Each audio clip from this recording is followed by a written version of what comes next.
आमच्या गल्लीत पण गणपती बसणार होते, त्यामुळे मी असं गल्लीत पूर्ण रांगोळी वगैरे काढली होती साईडनी गणपतीच्या आगमनासाठी. आणि मेन गेटवर असं छानसं वेलकम वगैरे लिहिलं होतं. सगळ्या बायका मस्त छानशा साड्या वगैरे घालून आल्या होत्या, सगळ्या मिळून अशा रांगोळी काढत होत्या. खूप भारी वाटत होतं, कारण की हे कसं 10 दिवस असतं की जे असं छानसं एकत्र येतात.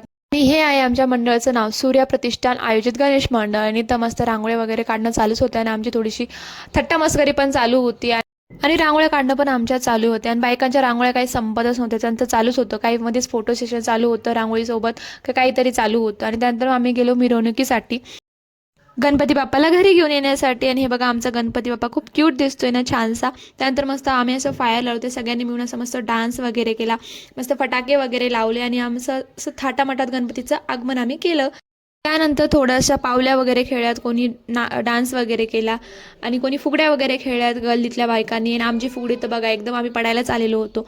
त्यानंतर मस्तपैकी असं कोणी हसत खेळत फुगड्या खेळत होतं, कोणी त्यानंतर पावल्या खेळत होतं. खरंच खूप भारी वाटत होतं, कारण की ह्या निमित्ताने सगळ्या बायका मस्त रेडी होऊन आलेल्या होत्या, मस्त पावल्या वगैरे खेळत होत्या, त्यांना जे जमन ते करत होत्या. खूप भारी वाटत होतं, कारण की नाही तेव्हा त्या घरातच असतात. त्या निमित्ताने ते सगळे एकत्र येऊन मस्त एन्जॉय करतायत. आणि त्यानंतर मग आम्ही आमच्या गणपतीची स्थापना केली. गणपती बाप्पा मोरया.